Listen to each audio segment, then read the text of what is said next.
We're matching. We are matching. Yes, yes, yes. Oh my God. I have a little red sword in my hat. You have a little red hat on. We're both wearing gray. You both got green on. We have color coordinated to talk about and shit talk Fire Red and Leaf Green and the release. Not the games, the release. Not the games, the release. Not the games, not the games.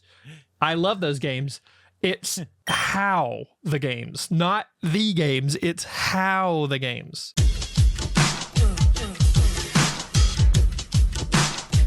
We also have some other things to talk about. Resident Evil's out. We got some things I want to talk about in regards to One Piece. Season 2 is about to come out. I'm very excited about that, so we'll talk about that later. But to start, Brooks, there was a Pokemon event last week. There sure was. It was pretty big. It was probably, I don't know if we fully expected it to be as big as it was. No, it was pretty massive. Yeah, I think it ended up being a pretty big release. And some of it was bigger than others. Some of it was kind of middle. They're in the middle. It kind of did some stuff, but then the beginning was big and the end was big. Yeah. So they kind of did the thing where they started strong and ended strong. So it's kind of hard to complain about that. Yeah. But before we get into that, hi, Novice. Super glad you're here for 10 minutes before your. Sorry, I didn't even put I'm sorry, I forgot to put this in the Discord. Yeah. I usually do that, but I'm just so invested in talking about Pokemon. No, I believe you, Novice. I hope you're having a great day. I hope you are excited about work today, and I hope we can give you a little bit of conversational reprieve in your 10 minutes before work. Talking about Pokemon at everyone. We sure are. We sure are. All right. Yeah.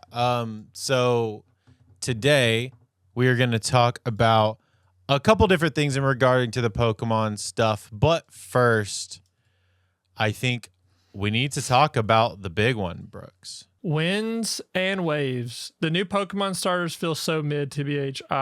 Hoping the Evos will feel more original. I disagree. Yeah, we're gonna get into that. We're gonna get there. Pokemon Winds and Waves was announced. This will be Generation 10. Wow. And honestly, based on the previous time, I did not expect to get so much on the reveal trailer. Actually, yeah, because the last time for Gen 9, we got the reveal trailer was like an animation mini movie thing that we got. Yeah, and it showed the starters and then what it was going to be called, but no gameplay was shown. Mm-hmm. This time we got starters, a little bit of dev gameplay, and release, and a rough timeline as well. Yeah, 2027, right? 2027. I would assume mid 2027. Yeah, maybe closer to this time. Yeah, next year. I would say March. Late spring, early summer, 2027. I don't remember when. Actually, you know what? We can look at this. When did Pokemon Scarlet and Violet come out? Okay, let's see if I can do my Pokemon knowledge thing. Yep, do it. Pokemon Scarlet and Violet came out in October of 2022. Oh, right year, wrong month. November of 2022. But you were really close though. I know, that's crazy. Well, I mean, that's pretty good for just right off the cuff. So if we're and that's probably pretty consistent across the board that they generally release it in the later half of the year because they like to do it, and it makes sense. They like to do it going into Christmas time. Yeah. So that means we'll probably get 2027. We expected October, November-ish release going into Christmas time. That would make a lot of sense. But we got a lot to talk about. We got a lot to talk about. Stuff to talk about. So before we get into the starters, the first thing I want to talk about is actually one of the things I'm most excited about, which is the new character models. We got new character models for the first time. These guys are way nicer than the dead character models. In fact, if you want to give your thoughts on the character models, Brooks. Sure. Do you want me to look them up? No, I got them right here. I'm trying to pull it up. If you want to, I'm going to look up the old character models and we're going to side by side them real quick. Oh, okay. Gotcha. So the ones I'm showing right now are the new ones. I really like those a lot. They look more like, they look more like the anime. Yeah. These are the other one. These are the old ones from Scarlet and Violet. Oh, yeah. And these are the ones from, these are also Scarlet and Violet. Everything just looks dead. Yeah, it's pretty soulless. I'm going to be completely honest. I am indifferent to the character models only because I don't think there's much of a difference. Like the textures are there. We don't have to agree with that. Oh, yeah, that's the fine. textures are there. Like that I can notice on like the hair and the clothing and the backpacks, and like there is more effort put into them. The face looks like an actual face. It doesn't look like copied and paste faces, which is nice. Like I don't think they're bad by any means. No. I think they're better than the previous iterations. Objectively better. I'm just indifferent to them. Yeah. They're better than nothing will ever be as bad as like Gale of Darkness. Like that this game, is just broadly, this is going to lead to a broader point, I think. Sure. Which ultimately is like, we're seeing some progress. But I think these character models look really, really good. They also remind me a lot of the current anime that's happening. So, which I think I even told this to you the other day. I think it was yesterday when we were talking about this that this is the first time that here's the new anime character models. Yeah, those look cool. They're very unique, stylized. Like, I like it a lot. Yeah, so like this is the first time that we've ever had like the anime and the video games have similar or the same kind of character model stylization, which for me, that's just like, I like the uniformity there personally. It makes it feel more unique. Yeah, I did like, I feel like it was even more so in the Sun and Moon. Was it the Sun and Moon anime where they changed the animation style? Yeah. Was it Sun and Moon or? It was Sun and Moon and Ultra Sun and Ultra Moon. Yeah, I think Ultra Sun and Ultra Moon moved more towards that and it looked closer. But I do see what you're saying here, where it's like, this is like the video game version of like a 1-to-1 video game version to anime, because historically, it was hard to show what the characters looked like because they were like little 16-bit like sprites. They were sprites or whatever, but like or 8-bit depending on whatever generation. Because they used to have harder edges, right? Like Ash, for example. If you look at Ash from like the classic anime to like now, but also like the Ken Sugimori art style from like Gen 1 and 2 was a little more rigid. It's very scratchy. It was nice though. It was like more rigid and whatever, and it kind of matched that. But like, these look like they could be characters like in the anime. I think it's really cool. The more I think about it, I feel like there's always been kind of a uniformity with the anime, and because I don't watch the anime super closely, like. Like I see what you're saying, and also I'm just like, I feel like that's kind of always been the case, but again, I'm not super. For me, it's not been the case in the sense of like, well, one, Ash as a main character has always looked a very specific way. Sure. And then and then the games have felt very like diametrically opposed on like a different vibe, totally. And then when they softened everything for like the newer show, when everything got put over to Netflix and everything got softened, for like Sun, Moon, Ultra Moon, and then Master's Journeys and all those. I like that art style a lot. No, like it's very minimalist. I like that art style a lot, and it was a good way, I think, to like keep it feeling young and animated and goofy in a way that felt cool. we both agreed on that. I think we even ranked like Pokemon stuff, and we were saying that like the newer ones actually beat out a lot of the middle. Yeah, as far as look, stuff. I love stylized stuff. Like you don't have to be like super crazy, like mind blowing when it comes to your visuals, but like if it's stylized, that means the effort was put in and like you had a vision for it artistically, and I like that. I appreciate that way more than just just make it look good. Yeah.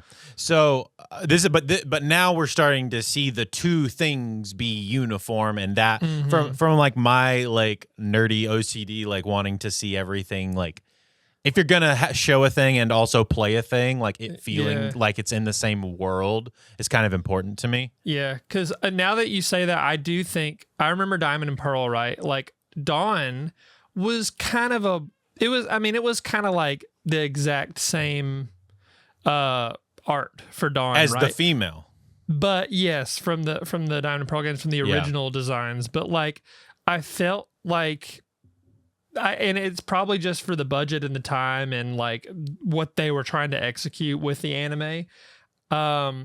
The Ken Sugimori art is obviously going to be way better. Sure. And like the anime was a dumbed down version of that. Yes. Even though it was like a 1-to-1 the same, it was dumbed down. So I think I'm better understanding what you're saying is like now this like up to par with everything. Okay, that now and I we're get starting it. to see like the same styles of animation It's across like they're the putting board. the same effort into the characters as like the art. Yes, exactly. Okay, and that's I what understand more that's of. and that says a lot about like what they're trying, at least my perception says a lot about what they're trying to do. Yeah.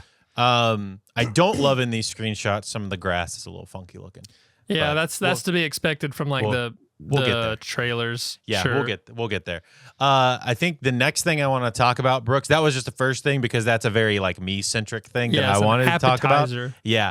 Let's talk about the big one, which is these guys. These are our new starters. I think these are the best starters we've had in a long, long time. And I will stand on business, especially for my boy Brout. I love him. He is a sweet little man, and I love his eyebrows. I love his big old eyes. And the thing I'll say about these starters, the thing that I love the most about them is they each have their own like individual design philosophy, if you want to be nerdy and silly about it. Like Brout has like these really big eyes. They're all of the eyes are different. And I love that because it's like it makes Brout them feel has more these unique. big round bird like stylized eyes. Pombon has these really tiny Pombon has these really tiny eyes that would fit more like on a dog or a cat Pokemon, and there is no thought behind that guy. There's like that dude is operating on like half a brain cell, and then look at him. There's not a thought in these eyes, dude.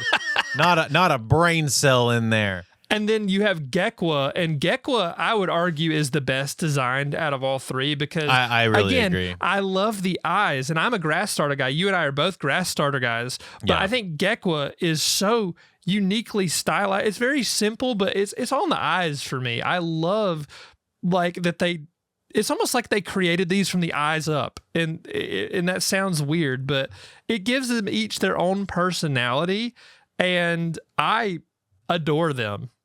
Yeah, I think these are absolutely incredible. So just for people who might be listening and not watching, the three starters that we're looking at are Brout, who is our grass type owl looking guy, very angry looking. He's got like leaves coming out of his nose. I love the Angry Birds eyebrows. reference. Like that's so funny to me. That's really cool. And then Pombon is our fire starter, which is our kind of dog-looking Pomeranian-esque guy.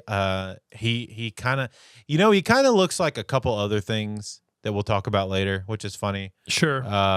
But I don't hate it. It does feel familiar, but at the same time, it's like bad. I know a lot of people are actually hating on this design because it feels boring.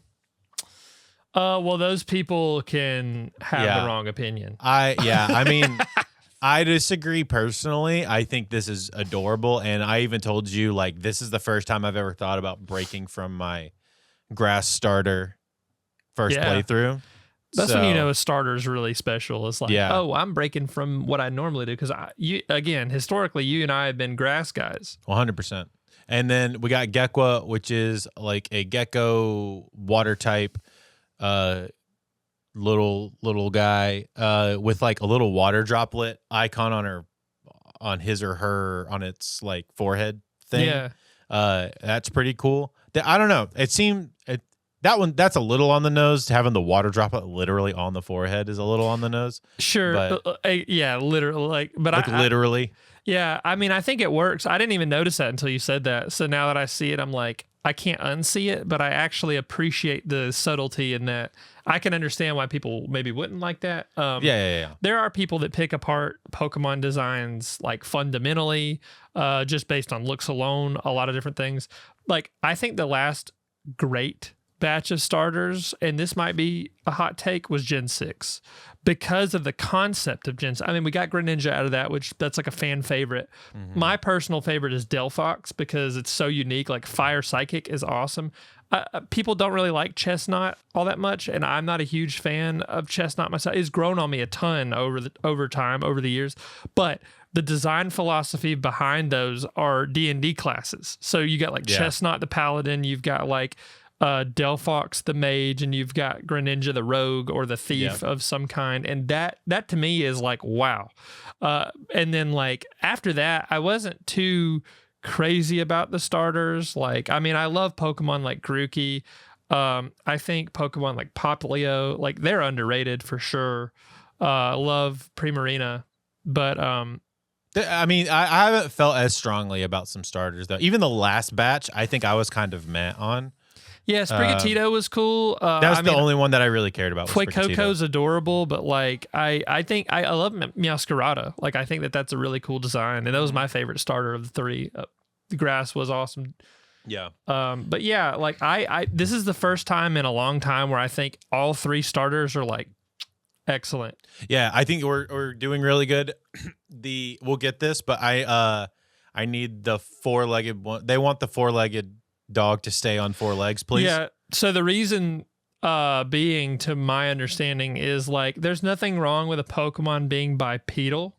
It's just they don't want it to be humanoid. Like people criticize Incineroar for being like just like a dude in a costume. Yeah. And like, because Charizard's bipedal, Typhlosion's bipedal, and like Emboar and Blaziken are bipedal, but they all look like something else. They have those animalistic qualities. They aren't Incineroar, which is just a boxer in a cat costume. Yeah, that's the issue that they have with that. And people make it's like a running joke that's like, is it going to be on four legs? Is it going to be on four legs? I think it would be cool. I saw some like concept art of like, you know, those like Chinese like dragons, and they have the big masks and stuff like that. Isn't he? What's up, Eli? Isn't he a luchador? He is, which it makes sense like that. And that I can give a little bit more leeway to, but like, I don't know what they're called, but there's like, if you've seen those like traditional, like, it's like the dragon masks or whatever, the dragon things. I saw one where it had a mask similar to that, but it was like a four-legged dog. Yeah. And I thought that was a cool idea. There's some interesting stuff. Just a Chinese dragon. Cool. Okay, cool. Yeah, I think there's some really cool potential with these, but like you said, I don't know. A lot of this is going to contend on like as their base starters. I'm pumped. A lot of how I feel about the rest of it is going to be contingent on when they release like the evolution forms. Yeah. Like what are those going to be? Sure. Which I think we did get before the game last time. Mm-hmm. If I'm not mistaken, we got all of the evolution forms before the game released. Yeah. Yeah, So Eli was like, if you did run into a divine beast lion, which is from Elden Ring, yeah, I think, pretty sure I'd rather see the starters. I'm like, dude, me too. Those things are nasty. They're actually like two dudes in a suit, or like two humanoid like figures in a suit. I think somebody like dug into that and found That's that, funny. but that's pretty cool. But yeah, Eli said that's correct. The whole line was shown. So yeah, if we're gonna see that happen before the actual game, I think this is gonna sway a lot of people. The other thing, and I'm gonna while I'm saying this, the other thing is I was really excited about some of the texture things, and I think me and you talked about that. Brooks, Yeah. talk about some of that. Let's talk about the water. The water actually looks badass. Yeah, dude, that the freaking man, I'm so excited about this. I'm actually pulling up right now so I can show it. IGN is already writing their reviews right now. yeah, dude. So I think it's before you here say it is. that, I'll say while you're looking that up, I think the way your water looks in the game determines how good your game is going to be. Because if you look at games like Mario Sunshine had some pretty damn good water in it. Wind Waker had some very simple but stylized water in it. Yeah. And there's plenty of other examples. I want to say Final Fantasy X had some pretty decent water. Kingdom Hearts had some awesome water, I think. Yeah. I'm going to get some of those wrong. But So this is like the water, and look at the clouds look pretty solid, but it's really the water, like this wave movement I feel really excited about. and it does look good. Like even as it gets closer, like I feel pretty solid about this actually. I was a little worried as it was going to get closer. And then the other big reveal is that it looks like we're going to be underwater a lot with this game. Yeah. And these underwater textures also look really good. The kelp stuff and the Yeah, and also it's like, so here's where I'm gonna stop and be like, it looks good for what it is. And Yes. like, this is a trailer and this is a dev trailer. So it's like they made certain things look really good, I'm sure, on purpose. it may be better. It may not get any better than this. I think for what it is, it looks good. Does it blow me away? No. I'm not looking for that. I'm not looking to be blown away by graphics, though. Graphics are the thing I care about the least. But when it comes to Pokemon, historically, they skimp on pretty much everything just to poop out a product. But, if your game is going to be called Winds and Waves, I would hope your waves look good. Yeah. And the clouds, like if that's going to be like the winds aspect, the visualization of the winds aspect is like the clouds and the movements of the trees and stuff. I think, I wonder if you'll feel the same way about me. Or not about me, sorry. Let me walk that back. I feel like you'll feel the same way that I do, where it's like we both went into this new Pokemon trailer like hesitant. Ready to hate it. Yes, I did, because I was watching the trailer and immediately in my gut, I was like, I want to hate this. I want to criticize this. I want to dislike this. But there are aspects of it that I think are actually a really solid improvement over what we've seen. And I'm trying to separate that in my brain. Like, criticism is ultimately important for things that you love, but hating just for the sake of hating is not productive, and it gets us nowhere. We are nothing if not Nintendo haters at our best, right? On principle. On principle, we both love. Two things can be two things. We can both love and hate Nintendo. Sure. And they piss us off to no end. However, I do feel like it is a testament that we, the people who have notoriously hated the last like 3 or 4 Pokemon games that have come out, skipping Arceus basically. If you skip Arceus, we've hated Legends EA. No. Skipping Arceus, like we hated the others. We hated everything else. Arceus was good. I like that. Arceus was great. The rest the 4 games on either side of it, we've basically hated. Yeah. So that being said, this is the first time where I felt like they're actually trying.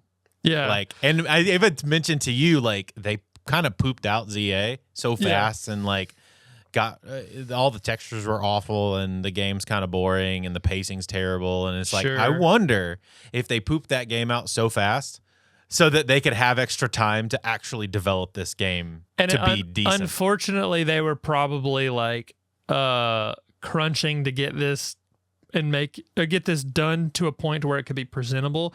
That being said, though, I wish they would just pump more resources into the devs and the people that work on the games. And like, obviously Game Freak is actually a really good developer. You know what would have been now hear me out. This is like a crazy thing. Hear me out. What if they put equal amounts of effort into Winds and Waves and ZA and announced them the same day?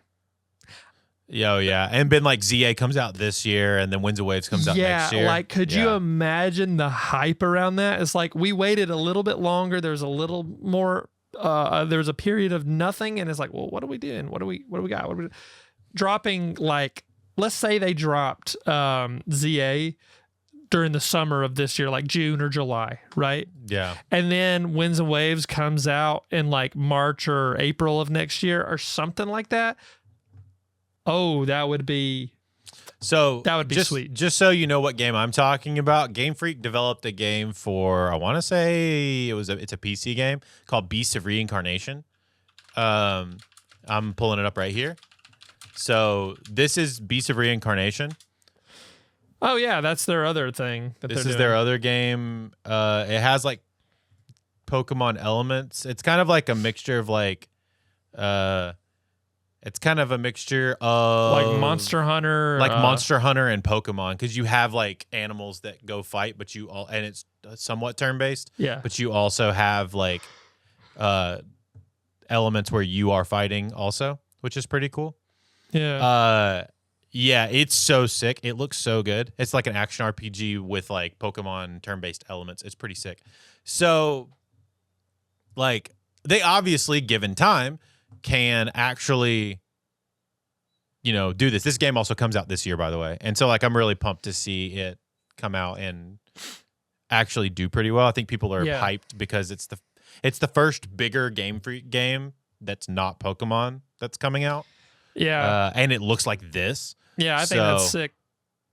Yeah, like these things are free. Yeah, it looks so cool. Well, definitely, I think the Pokemon people that are paying attention will hop on this and give it some good press, or give it some press at all, Yeah, that's kind of what I'm hoping, is that, so obviously, given that they know what they're doing, like, maybe they actually will get some time. Hopefully they've been given some extra time. Yeah. To actually develop this game properly. And here's another thing I mentioned to you and that I wanted to bring up, that if you remember when we got our first gameplay look at Scarlet Violet, everybody was complaining about the fact that like it kind of looked rough. Yeah. Even on the trailer version of it, people were like, those textures don't look good. The water doesn't look good. The grass doesn't look good. Things were clipping out in the trailer. Like, that also happened with X and Y, if I remember, on the 3DS. Yeah. It's been a problem for a minute. And where people are like, and people have been like, and I think X and Y was maybe the reason why, because they were like, let them cook. Like, the game ended up being really good. And so with Scarlet and Violet, they were basically like, let them cook. Mm-hmm. And it turned out awful. Like, it didn't really get any better outside of the trailer from Scarlet and Violet. This game, Winds and Waves, already looks better than the Scarlet and Violet trailer as it is right now. And if it gets marginally better, then from like a visuals perspective, I'm very, very excited. Yeah, and ultimately, I understand that visuals don't mean anything if the gameplay is It matters stagnant. to me a lot, because I'm going to have to be staring at it for 50 hours. Yes, I agree with that. And also on principle, again, I'm personally very principled about this kind of stuff. Just effort goes a long way for me. So it's like, wow, they really did try. They really did put this in. Let's talk about this one aspect of it. Voice acting.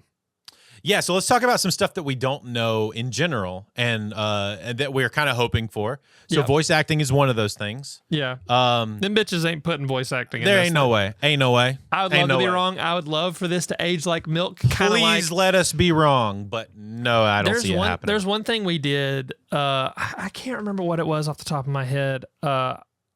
We were talking about something, and then it came out, and it was just dog poop.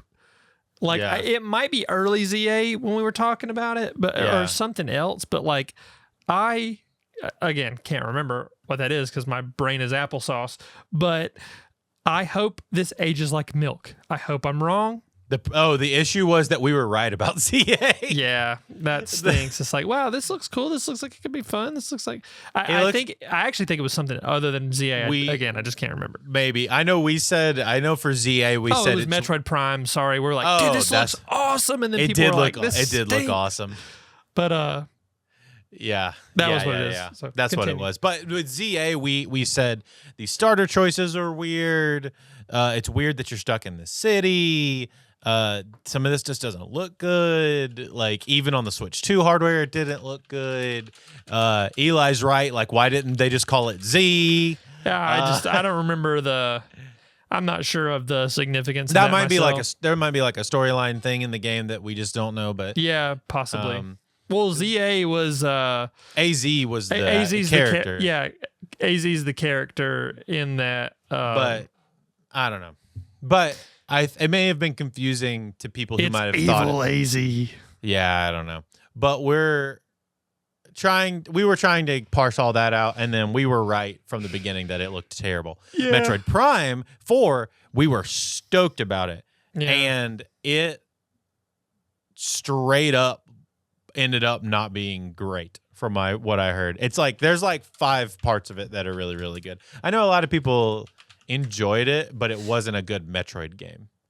Yeah, it was like I heard mixed things. I didn't want to try it. I checked out when they made the amiibo, when they locked music behind the amiibo. Yeah, I was like, all right, well, on principle, I'm not supporting that. Yeah. So with Pokemon, we've had a pretty good sense of we've been right more often than we've been wrong with Pokemon. Sure, I think so. So I think I would agree. Ain't no way they're putting voice acting in this thing. So I think that if, like you said, if they do, yeah, that'd be freaking amazing. So I want to relate this to Dragon Quest XI, which I've been kind of on my JRPG, arc Binge. right now, and I don't have time to play a lot of them, but I want to play all of them now. Yep. Dragon Quest XI is a great example of what Pokemon could be. Dragon Quest, it's stylized. The art is stylized. You get that Toriyama art style, but also in the game, it is stylized in a way that is like, it's particular. It doesn't have to necessarily be super high fidelity, but it's just stylized in a way that works. And also it's a fully voice acted cast. And again, it's not like the most like mind blowing, like, whoa, like this looks like crazy good, but this is a fully voice acted game. The game is massive. The like most updated edition has post game stuff. See, look at that. Like, look at the dragons, look at everything. It looks great. I think that looks awesome. That is very visually appealing. The colors pop. It looks like, does that not look awesome? Like, yeah, it's very stylized. And it's fully voice acted and it's huge, and they're able to put that on the Switch. Yeah. So there's just no excuse. Like, they just simply don't want to try. Well, and I've been playing Dragon Quest 3, the HD 2D remake. Yeah. And it looks amazing. Okay, so I was talking with Frankie recently, and she was telling me how, like, that's basically what she would like to see is something like this. Yes, I would love to see this. For the remakes. I would love to see this remakes. So what she mentioned was like, what if they did like the 2D sprites in a 3D environment? Like, how awesome would that be? It would like be a throwback to like what it used to be, but also it would be kind of like look at this. Look at this picture right here. Yeah, that's beautiful. Like, it'd be like a hybridization of the two ideas. And again, style mean so much to me. You know, if they had something like that, but the new Dragon Quest reimagining, like that looks awesome. Yeah, this looks very. I love it. It's very This is simple. the game. But This is the game stylized. I'm currently playing. This game, but like all the grass textures, like you can get away with a little bit more like stuff. Yeah. Yes, like Octopath Traveler, Eli, I or agree. Triangle Strategy. A lot of the Square Enix games. Yeah. Like golly, it just looks so good. Mhm. And I agree. I think if we could get a Pokemon remake in that style, I would lose my mind. 2.5D looks awesome. So, but I say that to say, like, I think they could do voice acting well. There's voice acting in Dragon Quest 3 also. Yes. So they added voice acting in that game. So it's like half voice acting, half menus and choices, like on what to say. So I don't think that they're ever going to do that, but those games are a good way to take it done. Even Zelda games are kind of a great way, because if you don't ever want the main character to speak, which I think Pokemon maybe doesn't, which fine, just do the Zelda way and like have everybody else talk. Like that's silent protagonists are fine. Yeah, have everybody else talk. Yeah. And yeah, dude, I think that would be the best way to do it. Because there's so many good ways to do that. Baldur's Gate 3, yeah, that's a really good example. Baldur's Gate 3 is a great example of everybody else, like silent protagonists, pretty much. I mean, it's other than like like grunts Oblivion and stuff. It's like Oblivion, Skyrim, Oblivion, Fallout, Skyrim, like all those games. Yeah, like a lot of games have silent protagonists. I mean, BioShock, I believe. Yeah. Well, no, Jack, I think, speaks in the intro, but it's like mostly silent, right? You know what I mean? Primarily. Yeah. So think the it's other thing that I'm a little worried about, and I'm gonna pull up the trailer again. You know, as we're going through the world here, this is a thing that look at this environment. Back to the environment, it looks pretty solid. It looks a lot better than some of the other options, at least. Yeah. I mean, Like, the thing that worries me is it's very stylized, but it still reeks of Scarvy to me. it does a little in bit. certain And areas, that- like the water looks way better. Yep. But Some it's of the still like the plants- environments. Some of the do- plants and stuff don't look great. Yeah, and it's fine. It's a dev trailer. Like we can be skeptical and we can be critical, but we also have to temper our expectations. Yes, from and that's I trailer. think the main, like this part doesn't look amazing, but it also doesn't look awful. Oh, so Eli, I think it is. It almost is like a resort close to Australia. Yeah, I'm thinking like Australia, New Zealand, Polynesia area. Yeah, sure. That's kind of the vibe I got from it, which I thought was a pretty cool take. Like, this is pretty sick. So this is the thing that I'm worried about.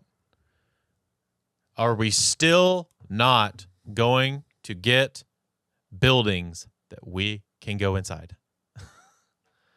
They might have made it. Oh, here's the thing. Like they might have made it a resort type thing to where they didn't have to remove the buildings. Yeah, So, and that, honestly- but if that's the case and that's the choice, smart. That is very, very, very fair smart. Fair. I agree. I'm like fair game. Like if you're gonna have buildings in the game, in an RPG no less, like they have to be like at least some of them have to be interactable. Yeah. You know, I don't even know if that's a word, but able to be interacted with. Yeah, or entered. Able to be entered. just walk in. Yeah. And that's a Able to- Pokemon staple. Like you could just Yeah. walk into random people's houses and talk to them. Yeah, that's a staple of like the game. And just RPGs in general. Like you could just or like Zelda, you could just walk into somebody's house, smash their pots, and just dip. Yeah. So I that is one of the things that we don't know about yet. Similar to the voice acting thing, we don't know about yet that I'm a little worried about. I just want to make sure that if they're gonna go this route, that it's intentional, and that it's not like something that we're just not getting for the sake of not getting, and it's going to be a bunch of like soulless buildings again. Yeah, that would I don't want stink. another ZA, basically, is what I'm trying to say. Sure, they knew they dropped the ball there. And maybe they think they did a great job. Who knows? It's I like, don't know. Whatever. That was everybody's biggest complaint was, that was the biggest complaint that everybody had about ZA outside of the stuff was like, you can't enter the buildings. The buildings look like crap. And you're literally in a locked city, so you can't go anywhere else. This looks like the opposite, where everything's big traversal area. If everything's outside and open air, that sounds really cool. I'm ready for that. The other thing, how many new Pokemon are we adding? Oh yeah, I think because it's a new generation, so generally it adds another like 200 to 300 Pokemon, right? Yeah, I think we'll have 100 new Pokemon, like a solid 100 new Pokemon. I think that's fair, because if you have a Pokedex of like 200, right? And Pokemon kind of 100 to 100. Scarvy added 103 to 120 new Pokemon. I think we'll have a solid 100 new Pokemon. And the thing is, Pokemon has kind of shot itself in the foot creatively, because the more they add, the harder it is to make the games. And it's like, that's not... And the more they add, the harder it is to come up with unique feeling Pokemon, too. That's not... Well, what they always seem to do that. Like, love or hate Pokemon, the designs in the Pokemon games are always like A tier, even if you hate them. Yeah. Yeah, I agree, Eli. Boohoo. Also, hey, Amber, I saw some sick concept art for the Evos the other day. I think... Oh, yeah, we both saw. It was like with the bird with the twig wings and stuff like that. I've seen a couple different concept arts. They get enough money to keep us happy. That's what I'm saying. It's like, boo-hoo, wah. Yeah. Wah. Like, you're the most profitable IP in the world. The most profitable IP in the world. You can get over it. Like, yeah, you're gonna drop a game. It's gonna sell millions of copies. You're gonna be fine. Yeah, they'll be fine. It's gonna sell regardless. I am very excited that to get new Pokemon. Last time they made a wiener dog, a dachshund Pokemon, which I was very excited about. I don't know if you know who I'm talking about. Is it Dachshund? Yep, Dachshund. Yeah. Yeah, it's the evolution of the... That's just like most of your dogs. The bred dog? Yeah, basically. They don't have like a real hamstery Pokemon. They have one, technically, but... Yeah, they have like a rat. That would be a fun like a little Morpeko is technically like a hamster Pokemon. Yeah, they have like they have a chinchilla. Pikachu is like a mouse. It's like a mouse, but like a hamster. I don't know if we do have a hamster. You don't have it.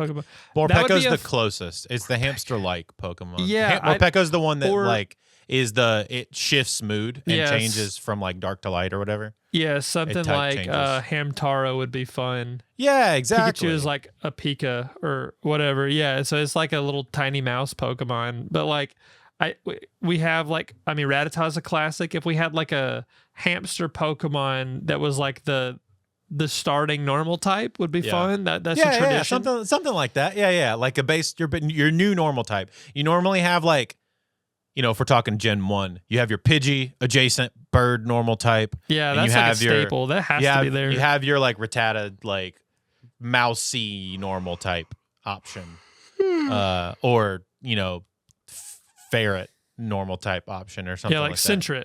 Yeah, like Sentret is your mousy normal type option from, what was that, Gen 2? Yeah, Sentret, and like Ferret is like the actual ferret. And then Young Goose, you got like the Mongoose guy. Yeah. So yeah, there's like you have like a mousy type and you have a birdy type normal. Yeah, like a rodent and a bird. A rodent and a bird, and then you also have like your Weedle Caterpie. Yeah, your little bugs. Your triple evolution bug guys. So I am I'm hoping for a hamster Pokemon, like a true hamster Pokemon, or like a gerbil or something. So very excited about that. There's a lot of good stuff. Overall, books. Yep. What is your final like thoughts about this? The Pokemon stuff in general. Cautiously optimistic is how I would say I feel about it. And I think that's like a big sentiment for a lot of people because it's like, people do like Scarvy, right? They do. Yeah. I'm not one of those people. I think it's okay. I like it better than Sword and Shield, but that's not hard to do. I'm just very cautiously optimistic about this series and where it's going to go and what they're going to do with this new game. And this new game is going to last us 2 or 3 years. Yeah, it should last us 3 to 5 years, I think. I think 5 years is good for a new Pokemon installment. We'll be in 2030. Think about that. That's crazy. Like We'll be in 2030. The new decade starting off with a new Pokemon game. Yeah. But I really hope that they try something different as far as the visual style. And I know they're allergic to that, but yeah, cautiously optimistic is the best thing I can say. I am excited we're finally getting them taking care of the looks, the visuals.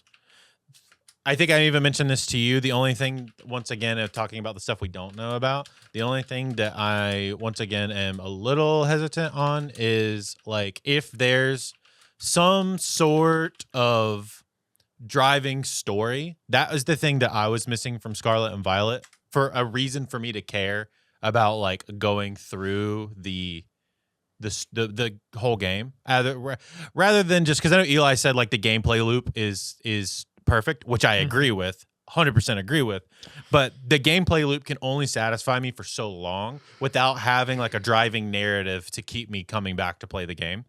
So like as dumb as the Sword and Shield one was, there was at least enough story there to keep me going, which I was like kept me coming back to play more. Yeah. I don't do as much of the online battling stuff or like the 1v1 things, and so I'm here more for like the just single player gameplay. I was not a big fan of the Scarvy storyline. I never quite understood it or cared that much. I don't know how you felt about it. I was I'm not opinionated about it. I didn't really follow it, to be honest. Like I was more so like I haven't really paid attention to Pokemon stories or whatever. Like I think Black and White and Black and White 2 is like the peak of Pokemon storytelling. But I don't think we'll ever get that again. I appreciate what Gen 6 does with like Lysander and all that. And but after that, like I really just didn't. From Gen 7 on, I haven't really paid much attention. Like I don't really. And I think the one that I mentioned was whenever me and you were talking about this yesterday was Arceus is a great gameplay loop is there. The storyline is there enough to keep me going. And like if that's, I think to me that's like the baseline. That's like if I can remember the story in Scarvy. It's like I know you're in the past. It's like Sinnoh in the past. So you fall into a time hole and you're in the past and you're kind of learning about stuff and helping them develop Pokeballs and you're ultimately like going and trying to conceptually like it's cool. calm down Arceus so he doesn't destroy the universe basically. Sure. So I am a big fan of like that, like simple of a storyline. If we can just get some simple storyline that isn't trying to be this crazy thing, like we also don't have to be capturing gods or anything like that. You know what I'm saying? It's like we can just, or if they are going to get us a legendary of some kind, the fact that it was our bike in the last one kind of made it feel a little bit fight the mob like Gen 1. Weak. Yeah. Fighting the mob. Yeah, something like that. Let's get some Team Rockets in there, dude. We should just have a Tony Soprano stand-in for the villain. Just like yeah. Bring back fighting the mob. Potion. Bring back fighting the mob in this, dude. I want to make all the Pokemon fight each other. But yeah, overall, like, I agree with you. Hesitantly optimistic.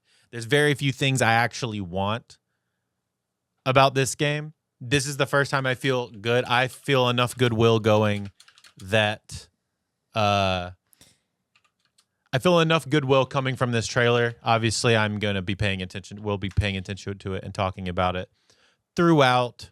But overall, I'm actually pretty pumped about this. Hesitantly optimistic is probably the best way to say it. So, Brooks, I went through threads as this was coming out, and I wanted to show off some memes for you. Good. That I thought were really, really funny. Just threads was going off about Pokemon. I thought it was really, really funny. Let's look through some memes. I think these will be really good. Reskinned Angry Bird, Baby Zamazenta, and literally Sobble. It's Sobble 2, but this is like Sobble Plus, I would argue. Sobble Plus. Sobble Squared. Sobble Squared. I like that. This one, I thought this Brout one was, Summer. Oh, that's fucking great. I thought this one was so good. Also, the comment below it, Brout Lee, is also great. Oh my God. Yeah, freaking, it's Brout Summer. It's going to be Brout Summer. Brout Summer, baby. This one, how I imagine Rowlet and Brout would interact. Are you two friends? No. Yes. Oh my God, dude, I love Rowlet is so cute. Like, Rowlet's great, and then Brout's just the angry, big-eyed Rowlet, which I'm all for. I'm all for that. I listen. If the concept works, it's good. My usual determining factor for picking a starter is who looks the most head empty, no thoughts, and just look at Pombon. Head empty, no thoughts. Dude, have you seen Catbug? Do you know what Catbug is? Yeah, I know what Catbug is. They go, put your mean face on, and he goes, no, but you gotta get really mean, and he goes, yeah. It's so cute. I love Catbug. Yeah. So yeah, let's see. Oh yeah, I thought this wasn't a meme. I just thought this was cool. 3D artist and game dev here. Technically, this is a huge step forward for Pokemon. While I agree, it's far from AAA quality. The water alone is more advanced than anything Pokemon has ever put out. Yes, agreed. The water, and it's like, look, if they fuck everything else up and the water's good, I could at least be like, you know what? You made the water look nice. They did a good job. Yeah, they did a good job there. Nonchalant baddie with her anxiety-ridden boyfriend, and it's dude, Sobble is it's just mess. Gekla God Sobble. bless him. God bless him. Siri, play Fireball by Pitbull. That's my man. What do you think? What do you think back there? Oh, that's so good. I'm focused in now. Girls that poop. Bitches that shit. That's awesome. I love that one. I saw that one before. I forgot. I love that one. Oh my God. All right. This one people were talking about gaming like it's crazy. Like developers with 16 gigabytes of RAM, developers with 2 megabytes of RAM back in the day. Dude, yeah. I mean, that's what it was like. Like they would fit, dude. Again, I will praise Black and White and Black and White 2 forever because, dude, how much content they put in that game. Oh, and like Heart Gold and Soul Silver was the same way. It's like they really packed everything they could. And like even back in the day with like NES games, like you had to be creative to make a great game. Now it's like, man, we could just put like 4 terabytes on a stick. You know what I mean? Like, no, dude, for sure. There's this guy I follow called, where is it? Isaac OS. Mm-hmm. Highly recommend this dude's channel. We'll come back to the memes in a second, but Isaac OS like love this dude's channel. He makes some really, really good stuff. And he talked about why he did a video about why retro game music sounds so good and like what they did. And dude, he talked about and broke down like how they made the music for a lot of like Nintendo and Super Nintendo games. Mm-hmm. And how it's like it had a separate sample engine chip and stuff in it. Yeah, and it was like that's kind of how I understood it. Was like they only had like maybe like 4 tracks to work with and extremely limited space, but they would do samples instead of like they would pick the samples out, but they wouldn't like play it on like a keyboard, right? Which they could do with later consoles. I think Super Nintendo's when they started to be able to do that. Maybe, but yes, you're right. It was sample based. It wasn't like people actually making. I'll send you this. I'll send you this to put it in the description. But it's this video called "Why Retro Game Music Sounds So Good," from Isaac OS. Want to definitely shout him out for this because he makes really dope stuff. And I, as a music producer for a living, I thought it was really, really interesting to see all that. All right, back to memes. So before that, Isaac, Eli, sorry, I don't know where Isaac came from. Eli and I were talking, and I kind of told him about the Vaporeon thing. I said limitation breeds innovation. He says don't say breeds, and I said insert Vaporeon joke. That's funny. And then he's like, have they not seen Lopunny? And I said that's a whole rabbit hole to go down.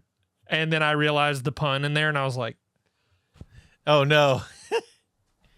Why Brooks, am I allowed to do this? Brooks, don't say why I should not be allowed to do in the same this sentence when involving Lopunny.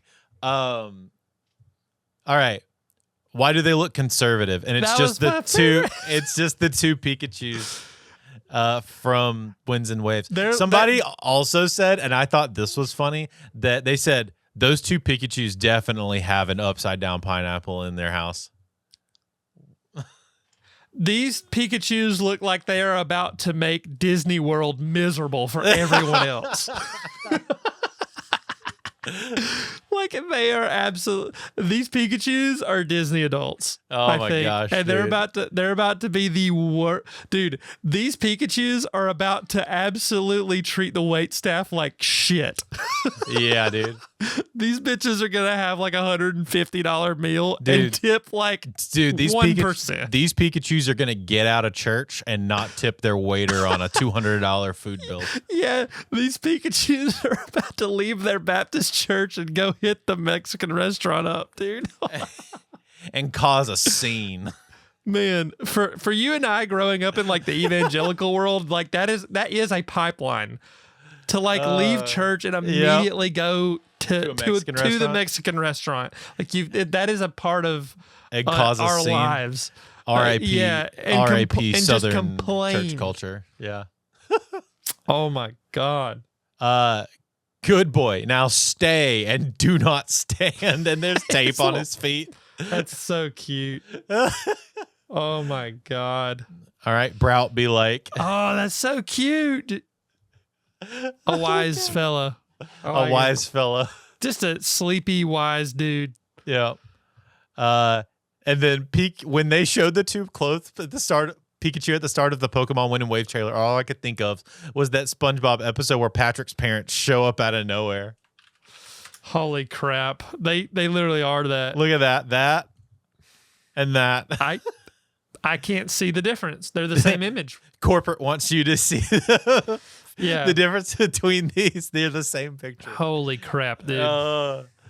Those were some of the memes that I found, so glad we could meme share. Yeah, that was good. That was refreshing. This will be really nice to split up into its own segments too. Yeah. Like meme share. There's that. Oh man, there's that pink guy. Inhale the memes, exhale the memes. Yeah, like exactly. That's a throwback. That's a crazy throwback. That's a dude. Yeah, that's crazy. I'm a meme machine. All right. Last thing I want to talk about. Well, there's a couple things I want to talk about at the end. Last gaming related thing I want to talk about before is that I just want to give a special shout out to RE9, Resident Evil 9, that dropped this past weekend also on the same day as the Pokemon Presents. And dude, the game looks great. The game has been getting mad love online. The game is I think I even talked to you about it. I think it was last time that we did a podcast. It was it's a blend of like the old school like survival horror stuff. You're scared. It's first person. Things are jumping out at you. You don't have any weapons when you're her, Grace. And whenever you're Leon, it's literally like shoot 'em up, grab a chainsaw, chop 'em up. Like, dude, it is the best of both worlds. Mm-hmm. And yes, it's changed drastically from the early days. Because Eli mentioned it's wild to me how like it's changed, but they've tried to keep a lot of like the feeling of the claustrophobic feeling of the first 3 games, original games. Mm-hmm. The thing they don't have is like the fixed isometric camera thing. And shout out Resident Evil for being, how long have they been in business? When was the It's like late 90s, right? Early 2000s? Evil game. 98. Let's say 98. Okay, yeah. You want to say 98? I'm going to say 98. 96. Wow, okay. 96. March 22, 1996 was the first game. Yeah. And it was North America on the 30th of It was 96. PlayStation 1? Yeah. PS1. Wow, PS1 came out earlier than I remembered. I mean, I wasn't born. Earlier than I thought. I don't remember. I wasn't born. I was born that year, but it's funny how I was born the same year as Resident Evil. Yeah, it was first PlayStation, original PlayStation. So, it's pretty crazy to think about that it's been 30 years of Resident Evil. They have like a million games. And for real, like they've been able to reinvent themselves in such a way that like they're still relevant. Like they had a dip in, as we were talking about this, they kind of had a dip around Resident Evil 5, Resident Evil 6 is kind of, they had like this massive drop off. But like 1, 2, 3, 4, everybody was really pumped about. 4, New Heights, it was crazy. They did a bunch of side games like Revelations and a bunch of other games that were really cool. And then like 5 and 6, they kind of like had a bunch of weird stuff going on. And Eli, that one was Resident Evil 5 was in Africa. Yeah, Resident Evil 5 was in Africa. And Resident Evil 6 was the one with like way too many characters. Leon was in that one, but they also had like 7 other people that you could play as. Yeah. And then 7, they went back to, they introduced the first person aspect in 7 instead of just being third person, and like changed the entire structure and basically rebooted them as a franchise. And then 7, 8, and 9 have all just been bangers. Moist Critical on Charlie dropped a video talking about the new game. He had recently played all 30 whatever games of Resident Evil and basically was like, Resident Evil 9, top 5 Resident Evil game of all time, including the remakes, including everything. That's cool. And he was like, yes, it's a $70 game. It's only 12 hours long. It's one of the shorter Resident Evil games in the lifespan of Resident Evil, but it is worth every bit of the money because it is basically 12 hours of just perfection across the board. And that's what I'm talking about, people. If you're going to sell a game for $70, it better be, and it's only going to be a 12-hour game, it better be banger from front to back. Yeah, I'm glad that it's worth that. And also, I love, like, how do I say this? I love that there are enough creators that are big enough that get to do this full time that can like provide the receipts for whether a game is good or not. Like we have so many big creators like Charlie, like Wolves, who also are King Wolves, who does horror related stuff like Markiplier. Markiplier's, your Jacksepticeye's. and then Gabby Smolders, like the people that are able to play these games, and that's all. Well, I'm sure they do more than that, but they get to play these games and devote their full attention to them. And I think that is so healthy for consumers, and it sucks for the companies, because if you're a company, like, you make a shitty game, you're going to know about it. People will talk about it, and people like Dunkey have always been extremely reliable sources for and you know, like, you could enjoy a game that they don't like, but generally speaking, they are so, like, they're able to provide a perspective that isn't just like, well, I put like 10 hours into the game and I didn't even beat it, which that's happened historically. I'm pretty sure, where they're like, well, I played like 10 hours of, like, I don't know, Skyrim and I hated it. But those can even be credible, because it's like, well, is it even worth putting time into if X creator did that? I think you can give a review of something that you don't necessarily beat, because that speaks of the quality. That's your experience. And so they're all valid to a degree, but I love the online spaces that we have now, and the amount of creators that we have that are playing these games in real time, talking about them. It's so important for the consumer, and it fills a gap in between, because, like, look at the NES era and the Super Nintendo era, where we didn't have this, and you had Nintendo Power, and you just had people telling you that, hey, this game's good, this game's great, this game's not so good. And those games were still $60 back then, which $60 went a lot farther back then. Sure. And people I feel like they had more disposable income to play around with, but that's just kind of my thing. I enjoy it. So to your point, yes, I think it's great. I am very pumped to see them absolutely crush, and also get the love that they deserve. Like, from pretty much everybody is in a pretty consistent agreement that likes the horror game genre. Is all pretty much in agreement that this new Resident Evil game is like top 5, top 10 Resident Evil game of all time, depending on how you feel about certain things. But no, very pumped about it. Very stoked that it's crushing. I just wanted to give a special shout out to that game, because I love those games, and those games mean a lot to me. So the last thing I want to do is more of like a conversation. I want to pivot to One Piece.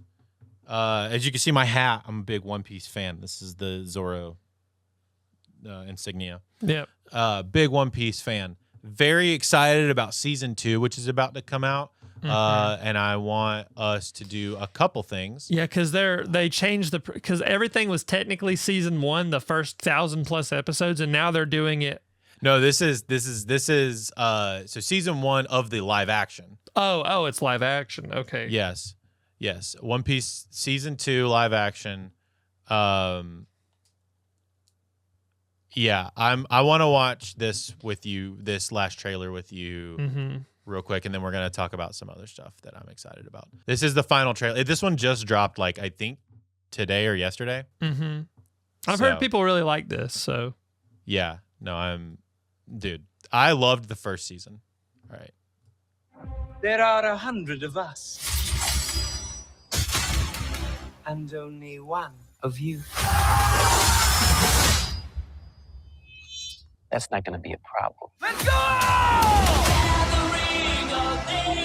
My friends. Come sail away. Holy crap. Yeah.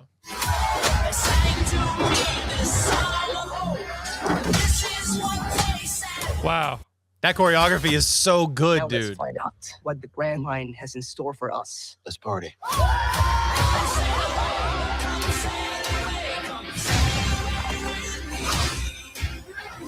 Monkey D. Luffy. World government wants your head. Sorry, Smokey, but we're kind of in a hurry right now. Wow. There's something swimming right for us! Brace for impact! What the hell was that? Oh yeah. I know that you know what's happening here, but I only vaguely understand the characters. Chopper looks cute. Oh, that's how they did that. Let's hope you're hungry. That's cool. I love that. That's a cool integration of that song. I like it. Yeah. It seems fun. It seems like the people that really love One Piece get a lot out of it, and So- I've heard people like it. So I would argue that the live action, if you're not an anime person but you want to experience the story of One Piece, yeah, the live action is the best way to do that. this seems really accessible. Yeah, It's very accessible. It keeps the energy. It keeps the comedic aspects in it. It tells the story just in a very condensed manner. It tells the through line of the story. You still feel the impact. Season 1, especially for me, like I loved going through and watching the season 1 of the live action and going through and talking about seeing all of these things happen that I already knew. And yeah, I'm just very, very, very excited. Is the Screaming Man in the pink outfit there from the beginning? I'm trying to remember what you're talking about. Screaming Man in the pink outfit. I haven't seen it, so I don't know. Yeah, it's a good. Yeah, dude. I just am so excited about this. It looks so good. There's so many great things about this. It also, like, all the characters are just like like they did such a good job of casting, dude. yeah. They did a good job of casting. And this is how I want to tie this in. So I found a video and I sent it to you, and we both watched a little bit of it, but I don't think we ever finished it. Mm-hmm. And it's the guy who plays Sanji. His name's Taz Skylar. And it's him talking about becoming Sanji for season 1 and talking about things for season 2. I want us to watch this and like check this out because I think this is really, really cool. It's also from like a movie, acting, TV kind of role prep type stuff. It shows like what kind of goes into doing a lot of this stuff. Bro, it was crazy. If I never have to train that hard again in my life, I will be a happy man.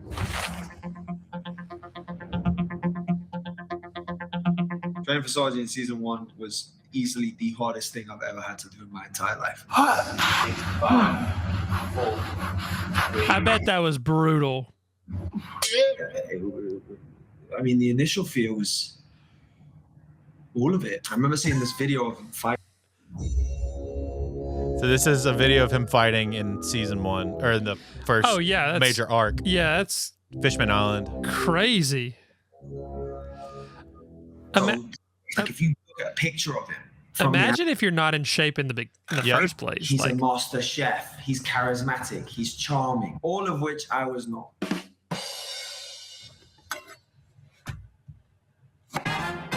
ooh, ooh. I mean, my initial reaction was I'll never be able to pull this off. And I think most people's initial reaction was that I'd never be able to pull this off. Now this one, I was very like Straight up, I thought it was Eminem. I do not get any Sanji vibes. I'm the Slim Sanji, the real Slim Sanji. I'd have to deal with noise. And I had no idea how to deal with noise. This is gonna fail. You're gonna fail. This is shit. This sucks. You suck. I don't want to sound like a hater, but he looks lame as shit. Yeah. Gonna fail. He's reading all straight up, reading up all the comments, bro. I swear he's holding back because he's scared he'll fall over. I was in my room just scrolling through comments. Okay. I've been there. All right. That's so relatable. It's like you don't want that Give to me a minute, affect I'll get you, back to you. but it will.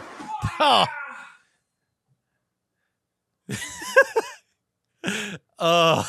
God bless him. You have to learn to kick so high.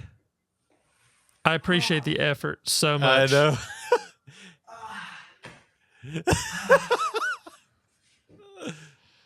Just the choice. and he was there for 7 hours. I know. Hey, this is that Homer meme Family or that Guy head Peter ass. meme. Yeah.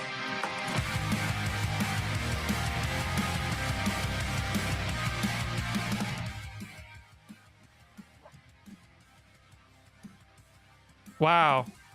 Kudos to this guy, man. I know. It's crazy.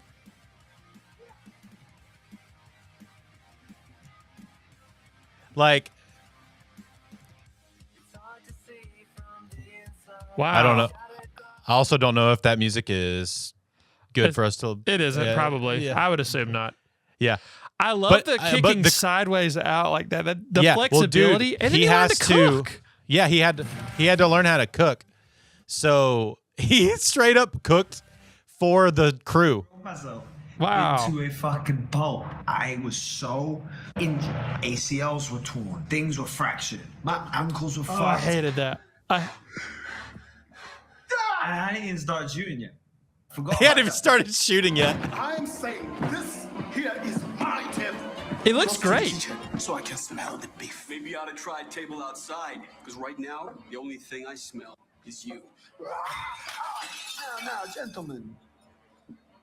You know the rules here. We don't waste food. Looks awesome. My first day game, bro, I could barely walk up the stairs. I was so screwed. There's 300 people here, all of which expect me to fight like a superhero as soon as I finish saying these lines. 6 months training, 8 hours a day, every Wow. single day. 1,400 hours. What if I slip and hit the floor and they sub me out? And I'm standing there with a plate in my hand, which I had fought to keep in the scene. By the way, director didn't want the plate. I wanted the plate. It's a long story. And all I keep thinking is, I Good do for a him. spin kick and the plate comes flying out of my hand, hits somebody in the face. Do I even remember how to spin kick? Maybe I've forgotten how to spin kick since yesterday. That's how nervous I was. That's how incoherent my brain was. I'm going to fall over. I'm going to fall. I'm going to slip. I'm going to slip and fall over and I'm going to break my hand and they're going to sub me out. I'm not feeling flexible today. What if I can't kick high enough? What if I fall over? I can't and hit imagine table? the What if I fall anxiety. over on my ass in front of all these people and they're all just laughing? What if I hit somebody with the plate? What if the plate comes flying out of my hand and hits somebody in the face? I had duct tape on my knees. I literally duct taped my knees in my Wow. training. So, because I didn't want to ask the medic, because I didn't want to alarm anyone that I was injured. Oh, All no. the way up my thigh.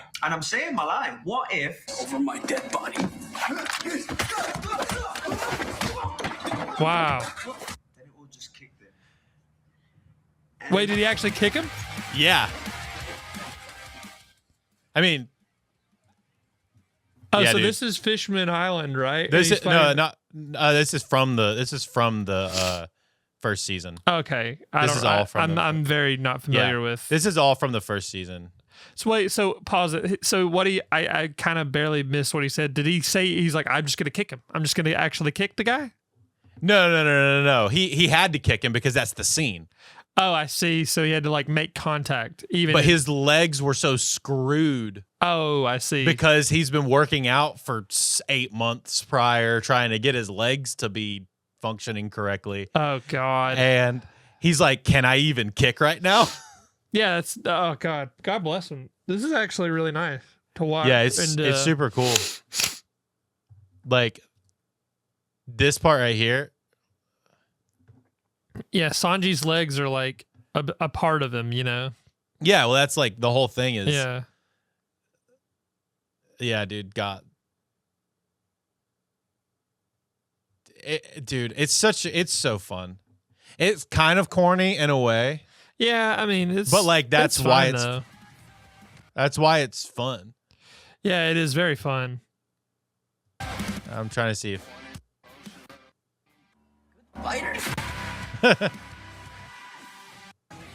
Yeah, dude, he's a freaking boss for That's so getting awesome. all Good this for him, stuff, dude. I hope It's he's so Is that cool. his? This is literally his YouTube channel. There was one video also I want to Dude, show yeah. you that was really cool, where he was talking about one of those scenes. Where is it? I think it's this one. This is like a 3-minute video, so. On this part, there's a lot of wires involved. I was like really adamant the whole way through that I didn't want to get doubled on anything, and I'd succeeded up until this point. Action! This is Sanji fight by fight, and we're gonna look at the restaurant fight. Wow. Just an aside, So was he a YouTuber before this? No, he just started doing this when he became That's when he brilliant. became Sanji. Dude, it's so good. Him being able to talk about like And all it's the well stuff. put together, it's well edited, it's well produced. Doing my first movie, I had a small part. I was just playing the boyfriend of his daughter. It was a great movie. It's called Villain. You should check it out. Craig's amazing in it. On that, I can't remember what the thing was, but Craig needed something on this one day. He just needed something, and they didn't have any on That's set. so cool. I ran to a pharmacy. When I brought it back, he just looked at me with this face where he was like, "You're a good guy." And ever since that moment, Craig has always just been the most supportive, loving. Also, Taz is hot as heck, dude. Look at that dude. That's an attractive man. Did the hair? I love the. I literally was thinking that while you said that. Yeah. was Good like- God, that's an attractive I was man. like, the glasses are good. I pivoted to that style of glasses because Bro, I needed the it. sword going down the middle of his sternum is crazy. Yeah. Also, that's got to freaking hurt. Yeah, I'm sure it does. When I got to South Africa the first time, they still hadn't found a Zeph, and there were some names floating around of people that they were considering, and most of them were American, and nothing against an American Zeph, but I spoke up and I said, because we're making such a choice with Sanji's accent, Sanji's way of speaking, with him being English, and not just English, but very, I don't know, hood English. He's not posh English, he's hood English. With making him hood English, and I don't know how much sense it will make for me to speak the way I do if my father figure has an American accent. They asked me if I had any ideas. It's very Only smart. idea, I was like, That's so Craig, check Craig out. Craig So is sick. awesome. I know Yeah. Craig very well. I love Craig. Craig loves me, and I think he would be an amazing Zeph. A couple of weeks later, showrunner messages me. That's and he's awesome. Like, hey, your boy Craig. That's just like people taking care of people, which I really Yeah, dude. appreciate. I call Craig straight away. I'm like, Craig, how are you? Where are you? I'm like, I'm in South Africa. Like, what are you doing there? I'm like, I'm shooting this show called One Piece. Have you done a scene on a tape recently with a character called Zinko? Wow. How'd you know that? I was like, I'm Zinko, bro. It was a code name. He was called Zinko when the sides were going out to people. So, I'd really like to do that show. It looks really good. And then Craig was Zeph. One more tangent about Craig. When he got there, we literally They both ran look those great, scenes like a theater stylistically, rehearsal. I would too. go over Yeah, to Craig's they apartment every single evening. It's kind of, they made a choice to make it a little bit, it reminds me of like a Tim Burton-esque like style. They kind of where like it's like stylized hyper it. stylized, but Yes, it fits the world that they're Yes, in. Yeah. yes, they made it, but it makes it feel almost cartoony in a way that it like kind of works. And after work, and we just You'll see run some the of the scenes scenes together. It was amazing. in this. Craig was one of my favorite experiences of that first season. I got some sick BTS on that table slide. It was really cool. When they showed me the table slide, I was like, "Are you kidding me? I get to slide across the table? This That's is like so the sweet, bit in Triple man. X where he jumped on the pan and skates down the railing."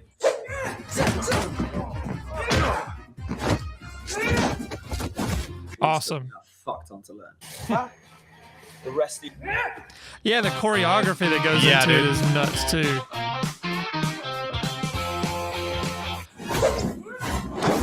Man, I bet that is so cool on to this see. Part, there's a lot of wires involved, Like, especially played back.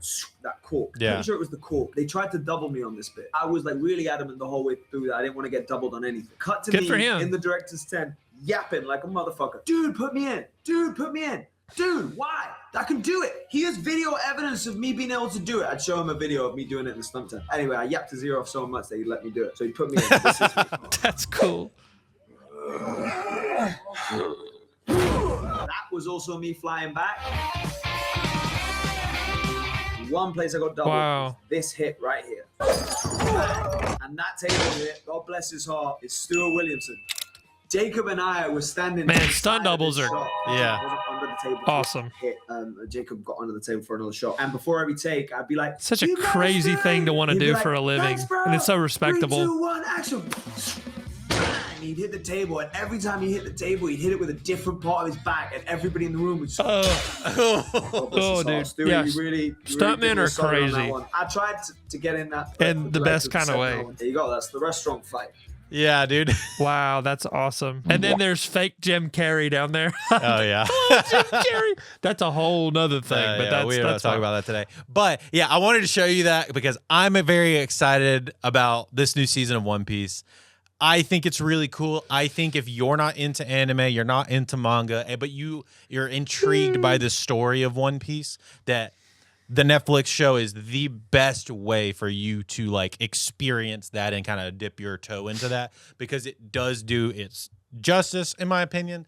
and they care about it a lot. Obviously, by the fact that these actors care so much about. Yeah, this and stuff. for a live action thing, like, did you ever see the live action like Death Note?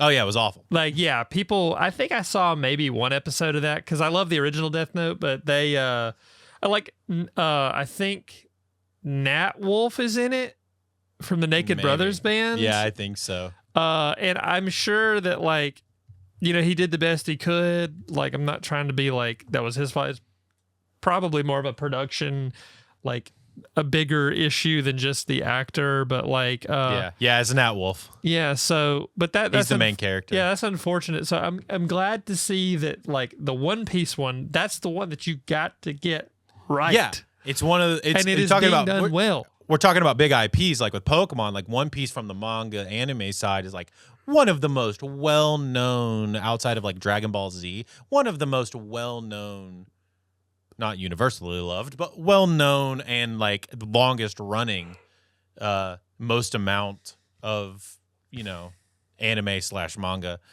in the world. And if you're going to do this, you got to do it right. And season 1 was such a success already. Like people really do, manga and anime lovers alike. People have their complaints about it, whatever. What's the guy's name again? Is Skylar. Taz Skylar? Yeah. Shout out to Taz Skylar. We love your work. Yeah, dude. He's a boss.